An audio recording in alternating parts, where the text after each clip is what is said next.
Les dents, l'hygiène naturelle et la symbolique, c'est le sujet de la chronique de la naturopathe Béate Kaito aujourd'hui. Bienvenue, Béate, en Merci. studio. Alors, dites-nous tout sur les dents. Alors oui, les dents font partie des structures dures d'un être et j'avais envie de l'aborder de deux manières différentes. Alors j'en ai déjà parlé par le passé par rapport à l'hygiène. Je reviens dessus malgré tout puisque je vais l'aborder un peu différemment. Et la symbolique qui est beaucoup moins courante puisque actuellement je ne connais d'ailleurs pas de dentistes dans la région qui tiennent compte de la symbolique. Pourtant, elle me paraît vraiment importante, toujours dans l'idée de comprendre pourquoi on vit quelque chose. Comme j'ai déjà parlé des maladies, par exemple, la symbolique des maladies, comprendre pourquoi notre corps exprime un symptôme. Ça compte aussi au niveau des dents, donc c'est quelque chose que je vais approfondir davantage aujourd'hui. Je vais commencer par l'hygiène. Donc il y a quelque chose qui est courant en Inde et qui est pratiquée en Ayurveda.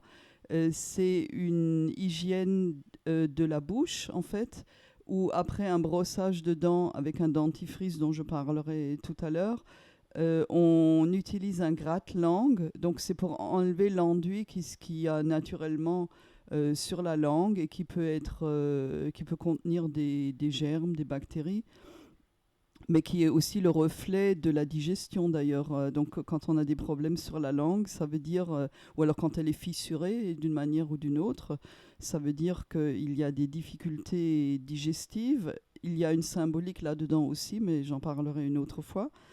Et donc après le gratte-langue, on prend l'équivalent d'une cuillère à soupe d'huile de sésame, première pression à froid, ou d'huile d'olive, et on la garde en bouche pendant au moins 10 minutes, je pense, voire davantage, parce que en la mettant partout, et notamment sur les dents, les gencives, le palais, etc., cette huile, elle capte beaucoup de choses pour nettoyer la bouche. Donc, c'est pas au niveau des résidus vraiment de ce qui peut rester après le brossage, c'est davantage ce qu'il peut y avoir dans le collet autour des dents, sur les gencives, etc. Donc ça assainit davantage les dents. Et en Inde, c'est quelque chose qui est courant, donc ça fait partie de l'hygiène quotidienne, pour avoir de belles dents brillantes. Et c'est quelque chose qu'on peut, donc ces trois parties-là, on peut les utiliser notamment quand on a des problèmes dentaires où il y a une forme de dévitalisation, on va dire naturelle, par opposition à la dévitalisation que fait le dentiste éventuellement.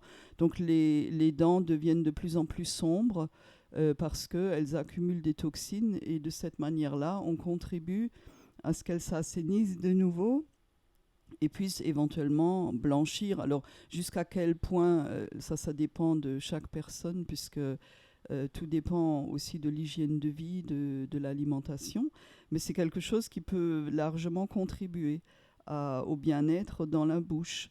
En ce qui concerne le dentifrice, actuellement, on a davantage de choix. Pendant longtemps, on avait que la pharmacie et le supermarché. Maintenant, il y a les magasins bio et il y a la possibilité de faire soi-même. Donc, il y a de plus en plus, on peut trouver des vidéos, par exemple, do it yourself, où on fait, Faites-le vous-même. oui, où on fait soi-même, souvent à base de bicarbonate de soude, d'argile. Parfois, on met d'autres choses dedans pour donner un peu de goût.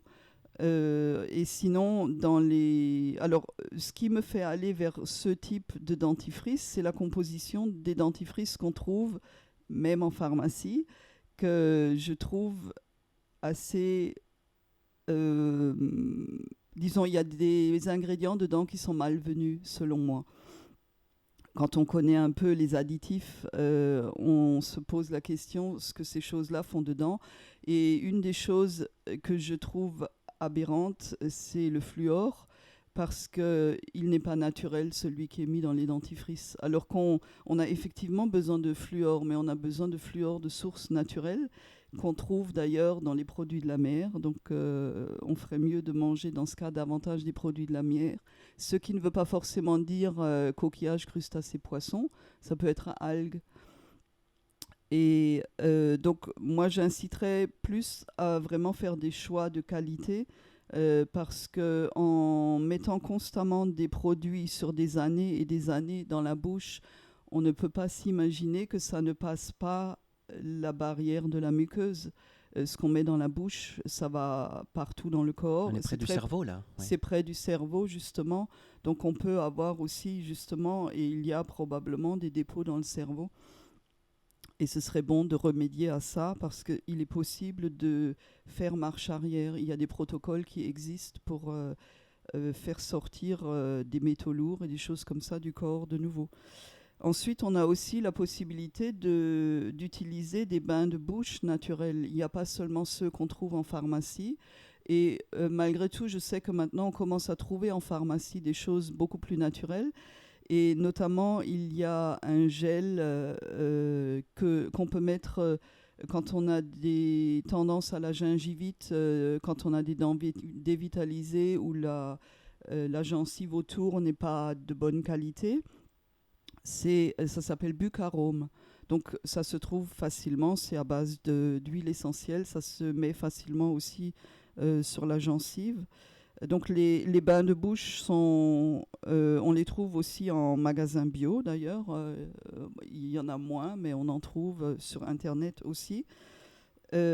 Ensuite, par rapport à la paradontose particulièrement, c'est quelque chose qui est très invalidant et qui pose des problèmes pour y remédier.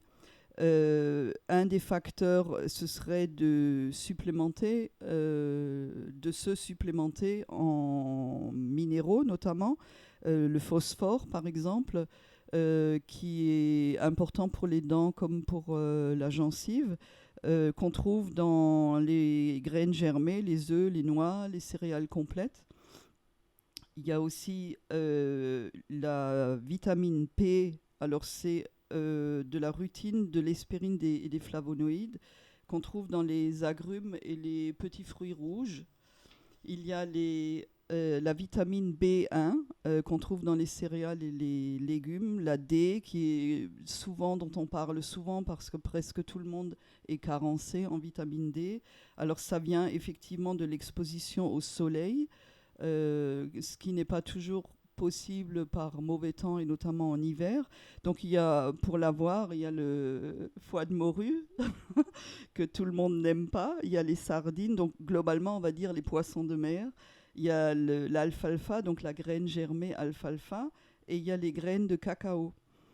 Le calcium est nécessaire aussi, donc on sait les produits laitiers, mais alors moi j'invite les gens à en prendre sous forme crue, pas la forme pasteurisée, puisque celle-là n'apporte vraiment plus grand-chose. Il y a le soja, les graines de soja, le poisson, les oléagineux et notamment les graines de tournesol. En fluor, donc il y a les poissons et puis les céréales complètes. Magnésium est important aussi dans les figues, les agrumes, les oléagineux, les graines germées, les légumes verts. Donc on voit que dans le règne végétal, on trouve énormément de minéraux. On a l'impression qu'on a toujours besoin de trouver ça ailleurs, alors que dans une alimentation variée avec beaucoup de légumes, on a déjà beaucoup de minéraux aussi. En ce qui concerne l'extraction dentaire, on peut faire des choses avant, notamment par rapport à l'appréhension en homéopathie. Il y a le gel sénium qu'on peut demander en pharmacie, qu'on prend avant de... plus détendu le jour de... Voilà, et le jour même. Donc on peut le prendre sur 2-3 jours en fait. On a aussi la possibilité après de mettre de l'argile verte, donc faire un boudin par exemple qu'on pose à l'intérieur de la bouche le long de la joue. Ou alors on peut aussi faire des cataplasmes d'argile sur la joue directement si on a l'impression que de toucher l'endroit où a été extrait la dent est beaucoup trop sensible.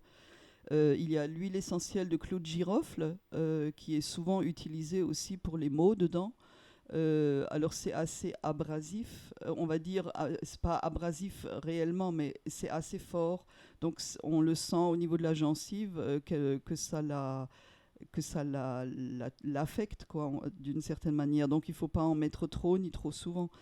Il y a le baume du tigre qu'on peut utiliser. Alors, ne prenez pas le baume du tigre n'importe où, parce qu'il y a des faux, disons des faux, ce n'est pas des vrais faux, mais dans la composition, il y a des choses qui ne sont pas naturelles, alors que le baume du tigre, à la base, n'est fait que de produits naturels. Donc, on en trouve en pharmacie et au magasin bio, mais on en trouve aussi dans des magasins asiatiques, et là, ce n'est pas forcément bon. L'argent colloïdal, j'en ai parlé à plusieurs reprises déjà, et c'est quelque chose qu'on prend dans ce cas, donc c'est des bouteilles relativement grandes avec des bouchons.